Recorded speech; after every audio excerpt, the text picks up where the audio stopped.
All right, let's dive right in. If you're over 60 and that daily walk has started to feel more like a painful chore than a genuine joy because of your knees or your back, well, you've come to exactly the right place. Today, we're going to break down 7 incredibly common mistakes that might just be the secret cause of all that pain. And even better, we'll cover the instant fixes that can get you back to walking comfortably, maybe even tomorrow. I wanted to start with this quote because it just hits hard. I hear versions of this all the time from patients, and honestly, it's just heartbreaking. This feeling that your body is giving up on you, that pain is just something you have to accept as you get older. And then you start giving up on the very things that keep you feeling alive. But here is the absolute truth, and I really want you to hear this. Your body is not failing you. You are not too old to walk. The problem isn't your age. It's almost always about how you're walking, your technique.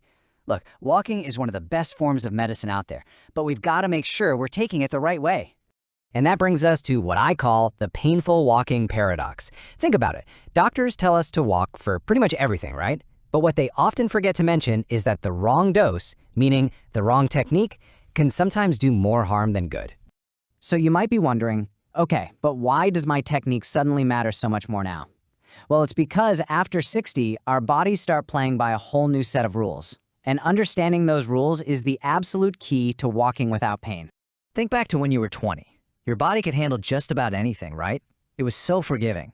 But as we get older, things change.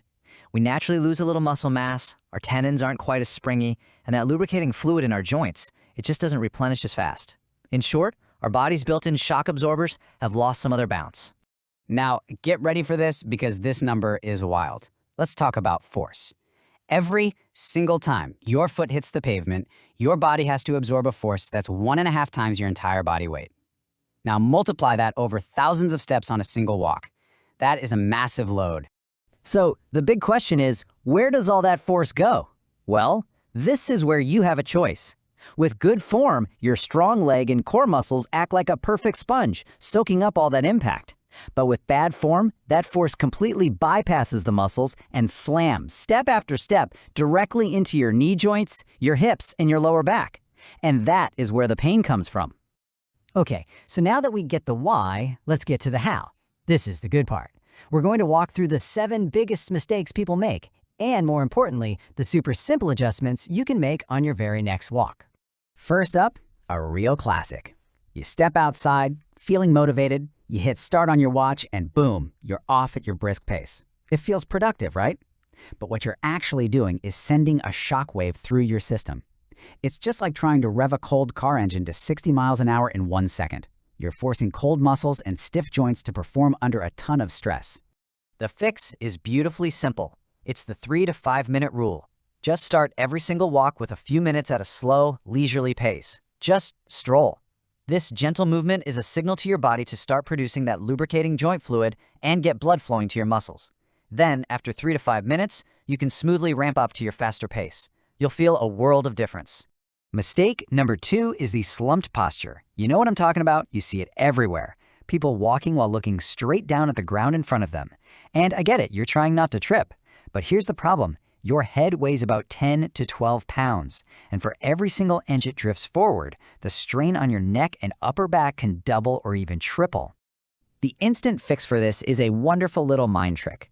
I want you to imagine there's a gentle string attached to the very crown of your head, and it's just softly pulling you up towards the sky. Feel how that naturally lengthens your spine? Now, just lift your gaze and look about 15 or 20 feet ahead of you.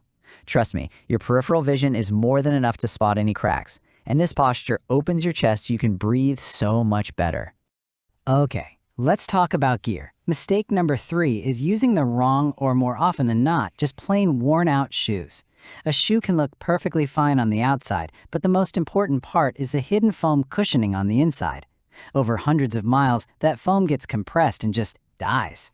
Walking in dead shoes is exactly like driving a car with broken shock absorbers. You feel every single bump right up your body. So here's your quick checklist. As a rule of thumb, you should replace your walking shoes every 300 to 400 miles. For a lot of people, that's about once a year. When you're shopping, look for good heel cushioning, strong arch support, and make sure the sole flexes easily right where the ball of your foot bends. This next one is for all you busy folks out there. The weekend warrior syndrome. It's when you're pretty sedentary Monday to Friday, and then you try to make up for it all with a single, massive 2-hour hike on Saturday. The intention is great, but you're basically ambushing your unprepared muscles and joints with this huge, sudden workload, and that is just a recipe for injury. The fix is all about consistency over intensity. Your body thrives on regular, predictable movement. Walking for 30 minutes 5 days a week is so much better for your joints and your heart than one massive walk once a week. It builds strength and resilience gradually, and most importantly, safely. Mistake number 5 might actually surprise you: walking with dead arms. This is when your legs are moving at a good clip, but your arms are just hanging stiffly at your sides. Walking is a full body motion. Your arms are meant to swing in opposition to your legs, right arm with left leg, to act as a counterbalance. When they don't, your lower back has to deal with a lot of extra twisting stress. And the fix feels so natural. All you have to do is bend your elbows a little bit and just let your arms swing freely from your shoulders. We're not talking about some aggressive power walking swing, just a relaxed, rhythmic motion that matches your stride. This will stabilize your whole torso, improve your rhythm, and hey, you'll even burn a few extra calories. Now, for a very modern problem, the phone zombie. Walking while staring down at your smartphone is a triple threat. First, it completely destroys your posture, which takes us right back to mistake number 2. Second, it locks up your arms, so you kill that counterbalance we just talked about. And third, it is a huge safety risk because your brain is totally disconnected from your surroundings. The fix here has to be a firm, non-negotiable rule: the stoplight rule. If you absolutely need to check a message or change your music, you stop walking. Step safely to the side, do what you need to do, put the phone away, then you can resume your walk. It's about protecting your body and protecting your safety. And finally, mistake number 7, ignoring your recovery. It's so easy to finish a walk and think, oh, it's low impact, I don't need a cool down. But after a 30 or 40-minute walk, your calf and hamstring muscles are tight and shortened. If you just go inside and sit down, they can lock into that tight position, which leads to stiffness and pain later on.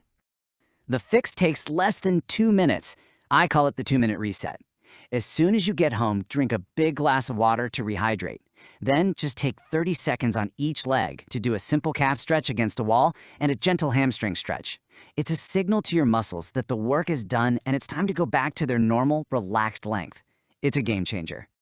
So wow, we have covered a lot of ground. From your warm-up to your shoes to your cool-down, let's just quickly bring it all together and land on the single most important takeaway from all of this.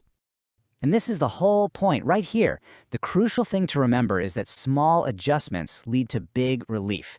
You do not need to completely overhaul your entire walking routine. Just by being a little more mindful and fixing 1 or 2 of these habits, you can dramatically reduce the stress on your joints and really find the joy in walking again. So, I'll leave you with this one question. What one change will you make on your walk tomorrow? Will it be the warm-up, thinking about your posture, or just putting the phone away? Pick one. Try it out. I think you'll be amazed at the difference it makes. Thanks for joining me.